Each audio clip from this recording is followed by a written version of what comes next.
బాగానే చూసుకుంటాం. ఏ ప్రాబ్లమ్స్ కూడా నేర్చుకుంటాం.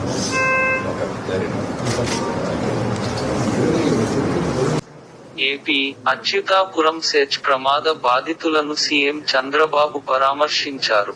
విశాఖ మెడికవర్ ఆస్పత్రిలో చికిత్స పొందుతున్న క్షతగాత్రులను ఓదార్చారు. ప్రమాద వివరాలను వారి నుంచి తెలుసుకున్నారు. ధైర్యంగా ఉండాలని, అండగా ఉంటామని హామీ ఇచ్చారు. అలాగే బాధితులకు అందిస్తున్న వైద్యంపై డాక్టర్లను ఆరా తీశారు. అనంతరం వారి కుటుంబీకులతో ఆయన మాట్లాడారు. వైద్యం కోసం ఎంతైనా ఖర్చు చేస్తామన్నారు.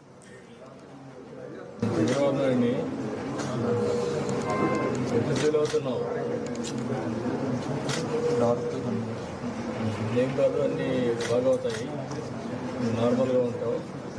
డాక్టర్స్ అన్నీ చెప్పాను. అందరూ జాగ్రత్త చూసుకున్నారు నిన్ను.